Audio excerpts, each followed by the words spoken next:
মই ফ্লাইটৰ টিকেটটোৰ অহা যোৱাৰ টিকেট মই এটা টিকেট যোৱা টিকেটটো হ'লেও মই কৰাই দিবৰ কাৰণে হেল্প বিচাৰিছিলোঁ, কিন্তু সেইটো মোক একো কাৰণ হৈ নিদিলে।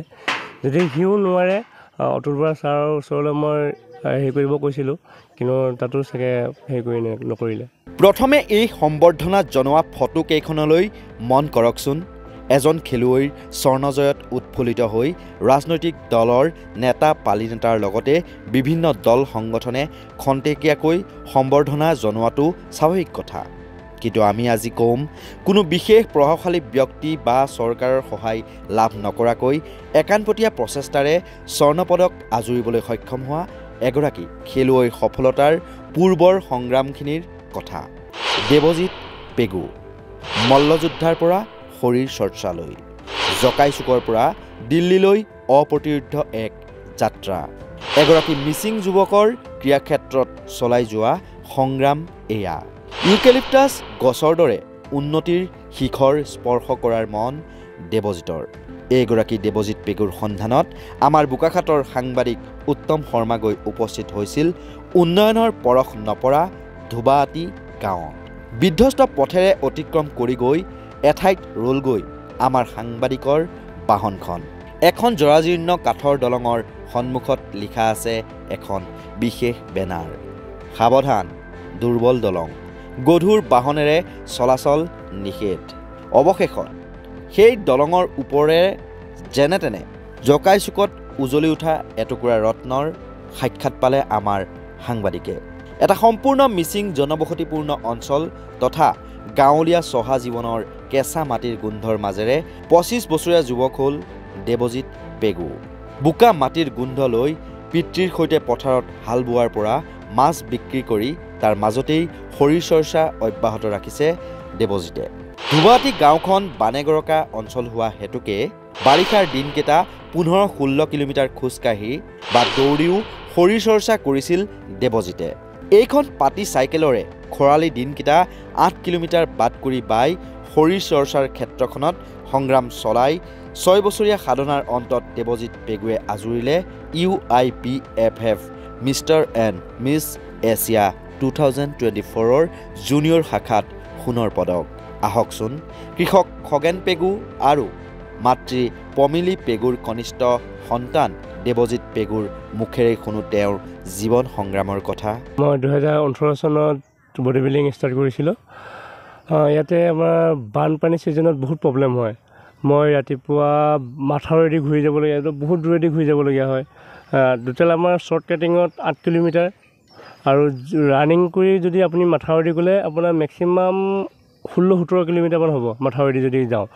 কি কৰোঁ, বানপানী ছিজনত মাছ ইয়াৰ পৰা মই মাছ কিনিলোঁ ৰাতিপুৱা নিশাতে 4টা বজাতে শুই উঠি মাছ চবৰ পৰা কালেকশ্যন কৰোঁ। মাছ কালেকশ্যন কৰি গাড়ীত দিওঁ, গাড়ীত দি উঠি আকৌ জিমত যাওঁ। জিমৰ পৰা আহি ইয়াতে আকৌ মই ঘৰলৈ আহি আকৌ ৰিটাৰ্ণ ঘৰত আহি খাওঁ লোকেল মাছ। তেতিয়া মই খুব মাছ বইল কৰি মই খুব খাওঁ। তেতিয়া সদায় চাই তেতিয়া মই কাৰো পৰা লোৱা নাছিলোঁ, চব সেই লোকেল মাছ আৰু লোকেল শাক চব্জি সেইখিনিয়ে খাওঁ। আৰু আগতে মই তাতে জিমত কাৰো পৰা প্ৰশিক্ষণ লোৱা নাছিলোঁ। তেতিয়া মই কোনো জনা নাছিলোঁ, ভুলে শুদ্ধৰে তেতিয়া মাৰি থাকোঁ আৰু বোকাখাৰ ৰাইন' জিমত। তাৰপিছত মই 2020 চনৰ পৰা কাৰণ 19 চনটো মোৰ বহুত প্ৰব্লেম হৈ গৈছিলে ঘৰতে। খেতি বহুত ডাঙৰ বানপানী হৈছিলে তেতিয়া, চ' সেইকাৰণে ইমান এটা ফ'কাছ কৰা নাছিলোঁ। 2020 চনৰ পৰা মই আকৌ বডি বিল্ডিং লাইটটোত আপোনাৰ mister Jorhat, mister Golaghat, mister Assam, mister upper Assam, prize money game এইবোৰত মই বডি বিল্ডিঙত বেছি গুৰুত্ব দিবলৈ মই ল'লোঁ। মানে দিল্লীলৈ যাবলৈ এটা বিমান টিকটৰ মূল্যৰ বাবেও হাৱাথুৰি খাবলগীয়া হৈছিল দেৱজিতে। শাসকীয় বিজেপিৰ জিলা পৰ্যায়ৰ নেতাৰ জৰিয়তে মন্ত্ৰী অতুল বৰাৰ পৰা এটা বিমান টিকট বিচাৰিও বিমুখ হৈছিল এইগৰাকী দেৱজিৎ। চৰকাৰৰ ফালৰ পৰা মই ইয়াতে আমাৰ আকাশ ফুকন দাক মই 2-3 বাৰমান জনোৱা হৈছিলে এই কথাষাৰ হেল্প কৰিবৰ কাৰণে। যদি মই ফ্লাইটৰ টিকেটটোৰ অহা যোৱাৰ টিকেট মই এটা টিকেট যোৱা টিকেটটো হ'লেও মই কৰাই দিবৰ কাৰণে হেল্প বিচাৰিছিলোঁ, কিন্তু সেইটো মোক একো কাৰণ হৈ নিদিলে। যদি সিও নোৱাৰে অতুল বৰা ছাৰৰ ওচৰলৈ মই হেৰি কৰিব কৈছিলোঁ, কিন্তু তাতো চাগে হেৰি কৰি নকৰিলে। আমাৰ আকাশ ফুকন দাকো মই ছাপোৰ্ট বিচাৰিছিলোঁ, আকাশ ফুকন দাও মোক ছাপোৰ্ট কৰা তেতিয়া নাছিলে। বহুত বিচাৰিলোঁ মই আকাশ ফুকন দাৰ পৰা মই বহুত বিচাৰিলোঁ ফ্লাইটৰ টিকেটৰ কাৰণে খেলিব যাব সময়ত।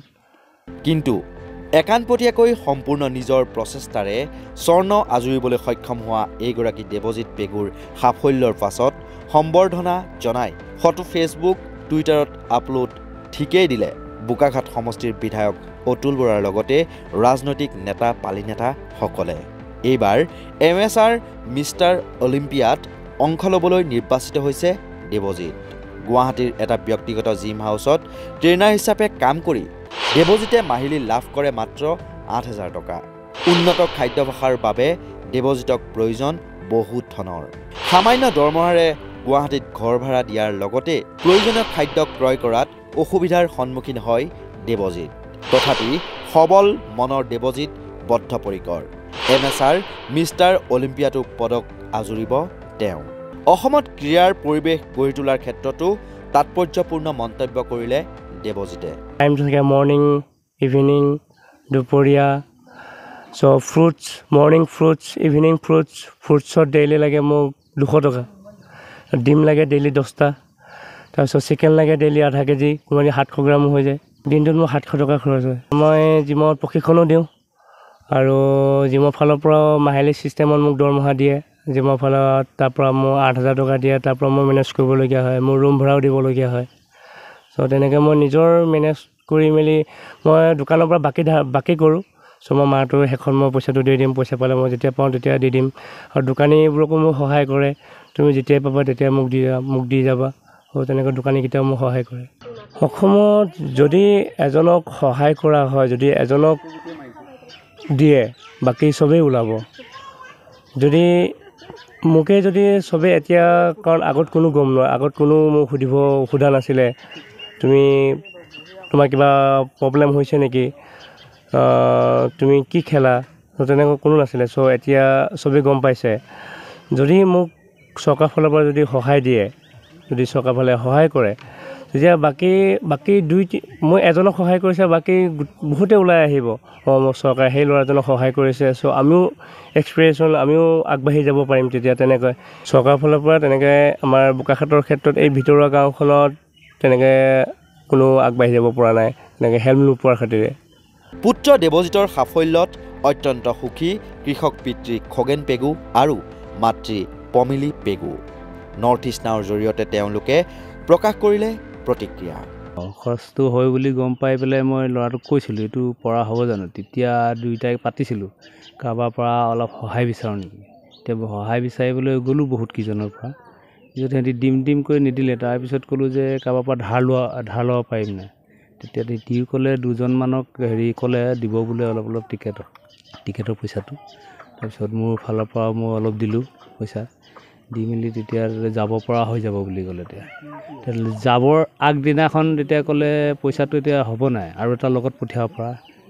তেতিয়া মাষ্টৰকেইটাই ক'লে বোলে নগ'লেও হ'ব বোলে, তেতিয়া ঘৰৰ মানুহ নগ'লেও হ'ব, আমিয়ে পাৰিম বুলি ক'লে তাতে মই নপঠিয়ালোঁ ল'ৰা। সি অকলে পাৰিলে টিকেটটো কাটিলোঁ বোলে, পৰা হ'ল সেইটোৱে। তাৰপিছতে তেতিয়া তাত খেলি হ'ল। তেতিয়া ভাল লাগিছে। নেক্সট পৰ্যায়টো এতিয়া অলপ ৰাইজৰ পৰাও অলপ সহায় পালে সেইটো বহুত ভাল লাগিব। ভাল লাগিছে, এতিয়া ভাল লগাটো ভালে লাগিছে। কোনো ফালতে একো সহায় নাই। দেউতাকে কষ্ট কৰে আৰু ল'ৰাকেইটাও কষ্ট কৰে, ময়ো কৰোঁ, মাকো কৰোঁ। কৰিলোঁ এতিয়া আৰু কেতিয়াবা ল'ৰাটোক আমি দিব পাৰোঁ নোৱাৰোঁ, সি নিজৰ কষ্টৰ দুখেৰে পাৰ হৈছে। পিতৃ মাতৃৰ সমান্তৰালকৈ দেৱজিতৰ সাফল্যত উৎফুল্লিত তথা গৌৰৱান্বিত ওচৰ চুবুৰীয়াৰ লগতে গাঁওবাসীও।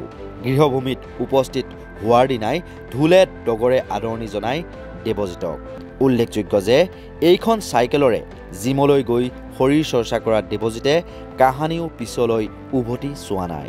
প্ৰথমে মিষ্টাৰ গোলাঘাট, তাৰ পিছতেই ক্ৰমে mister Jorhat, mister Assam, mister upper Assam, গুৱাহাটীত semi classic body building championship, একেদৰে 5খনকৈ প্ৰাইজমণি বডি বিল্ডিং প্ৰতিযোগিতাত খিতাপ অৰ্জন কৰাৰ লগতে শেহতীয়াকৈ দিল্লীত অনুষ্ঠিত UIPFF mister and miss Asia 2024ৰ জুনিয়ৰ শাখাত সোণৰ পদক আজুৰিবলৈ সক্ষম হ'ল দেৱজিতে।